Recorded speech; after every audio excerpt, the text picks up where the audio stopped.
Chers auditeurs, Ramadan Mubarak wa Maqboul Inch'Allah. Merci pour votre fidélité. J'espère que vous suivez le fil de nos conversations quotidiennes. Pas à pas, les changements qui arrivent dans les sociétés, et ma préoccupation est de vous faire comprendre les liens qu'il y a entre l'expansion de la pensée moderne en Europe avec l'expansion des institutions politiques et juridiques modernes dans la création d'un État moderne qui n'est plus du tout sous le contrôle d'un droit religieux, sous le contrôle d'une Église qui donne sa légitimité au pouvoir des rois, puisque à partir du XVIIIe siècle et des révolutions américaines, anglaises et françaises, il va y avoir une rupture politique extrêmement importante et décisive, et c'est cette rupture politique qui crée aujourd'hui toutes les difficultés de communication politique entre le monde musulman en général et le monde arabo-irano-turc en particulier, parce que les Arabes, les Turcs et les Iraniens sont partie prenante, ce sont des acteurs de la Méditerranée avec les Européens en face. Pour illustrer cette idée de rupture et ces décalages s'élargissant, je prendrai 3 exemples. D'abord, l'exemple de Jalaluddin Suyuti est un très grand érudit, un très grand savant, qui a vécu au XIVe siècle, il est mort en 1505, et il a laissé une œuvre considérable, qui est une œuvre de collecte de toutes les disciplines que l'on appelle l'ulum diniya, c'est-à-dire les sciences qui traitent de la religion, et il a résumé dans ses livres d'une façon très pédagogique l'essentiel des œuvres qui ont été faites dans la période classique de l'histoire de la pensée islamique. Nous sommes donc au XVIe siècle. Et je vous ai donné déjà des noms d'écrivains, de penseurs du côté européen, et je vous ai indiqué que ces penseurs, ces écrivains, ont adopté la modernité et ont changé d'attitude vis-à-vis de la connaissance de l'histoire des cultures et de l'histoire de la pensée. Au même moment donc, Suyuti, lui, s'occupe non pas de faire progresser la pensée dans le domaine des sciences de la religion en particulier, les faire progresser en faisant par exemple le travail qu'avait fait Richard Simon pour les évangiles en faisant l'histoire critique des évangiles reconnus par l'Église. Suyuti, lui, il ramasse tout ce qui a pu être écrit sur le Coran dans un livre qui compte 2 gros volumes qui s'appelle Al-Itqan fi Ulum al-Qur'an,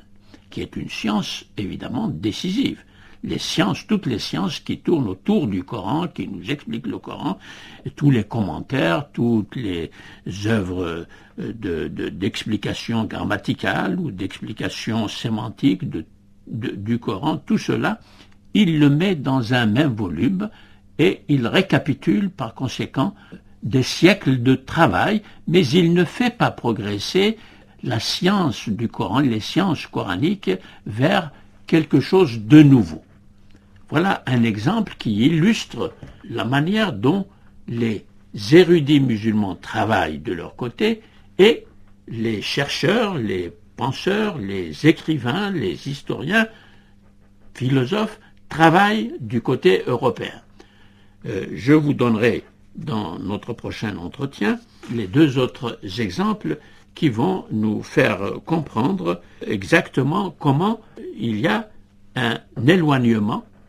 entre les progrès qu'accomplit la modernité en Europe, une modernité qui entraîne le christianisme malgré lui vers l'adoption justement des questions nouvelles qu'introduisent les historiens, les philosophes, bientôt les sociologues, etc. Et de l'autre côté, on en est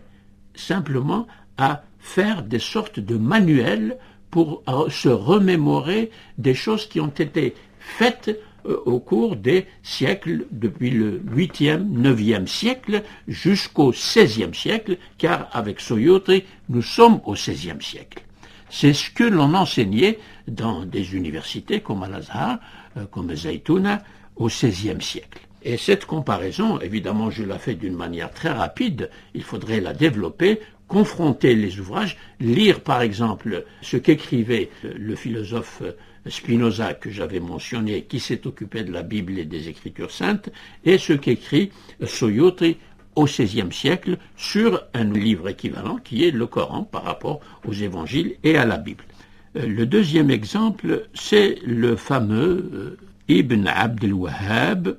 qui est, comme vous le savez sûrement, car il est très connu, du fait que c'est lui qui a créé un mouvement de retour à l'école d'Ibn Hanbal, illustré surtout par les travaux du grand penseur, du grand intellectuel, Ibn Taymiyyah. Ibn Taymiyyah qui est mort en 1328. Mais Abd al-Wahhab, qui est mort lui en 1792, vous voyez que nous sommes à la fin du XVIIIe siècle, 1792, dans quelques années, en 1798, Napoléon va entrer en Égypte. Donc nous sommes vraiment dans un moment de modernité avancée du côté européen. Eh bien, Ibn Abd al-Wahhab rétrécit l'œuvre d'Ibn Taymiyyah, qui était un grand intellectuel, qui s'intéressait non seulement aux sciences musulmanes, le ulum diniyya, mais il s'intéressait aussi aux autres disciplines intellectuelles, par exemple la logique. Il a écrit un livre très important qui montre la force intellectuelle de sa réflexion, qui s'appelle Ar-Radd ala al-Mantaqiyin, où il discute des problèmes de logique. La logique grecque et la logique liée à la langue arabe, qui est la langue du Coran, et qui, par conséquent, a sa logique propre, surtout d'après la logique de la phrase coranique, la logique du raisonnement coranique. Donc, la pensée d'Ibn Taymiyyah est infiniment plus large et plus riche que celle que va proposer dans son travail Ibn Abd al-Wahhab, Muhammad ibn Abd al-Wahhab, dans des ouvrages qui vont devenir des ouvrages de référence importantes, puisque la dynastie saoudienne va s'emparer de cette œuvre de retour à l'école hanbalite, mais un retour rétréci, et non pas ici aussi un retour qui élargisse l'approche de ce qu'on appelle le fiqh,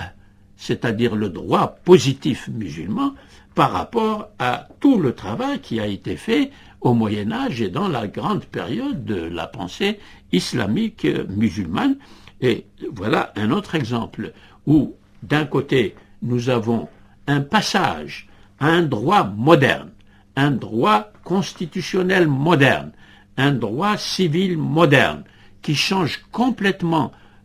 la notion même de droit, puisqu'on va introduire les droits de l'homme et du citoyen. L'homme et le citoyen, l'homme en général, pas seulement l'homme qui vit en France ou en Angleterre ou en Suède ou quelque part. C'est l'homme en tant qu'être humain, où qu'il soit. Et c'est le citoyen,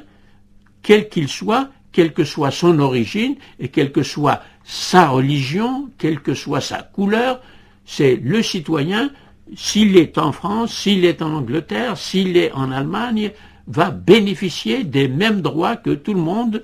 par rapport aux droits religieux qui, je l'ai dit déjà dans une de nos premières causeries, le droit religieux, au contraire, sépare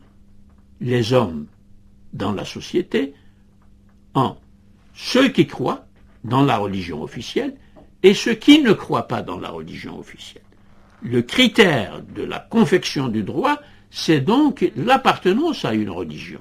Si on est musulman dans le Dar al-Islam, on jouit de tous les droits que confère le droit musulman aux musulmans libres. Libre, c'est-à-dire qu'il n'est pas un esclave. L'esclave n'a pas le même statut juridique que le musulman libre au sens juridique de liberté. Ceci pour vous dire la différence entre le droit ancien et le droit actuel qui va s'appliquer dans toutes les sociétés à partir du XVIIIe, XIXe siècle. Et malheureusement, vous voyez qu'il faut toujours interrompre notre entretien au moment où ça devient le plus intéressant. Et donc, je suis obligé de vous dire à demain, si vous le voulez bien,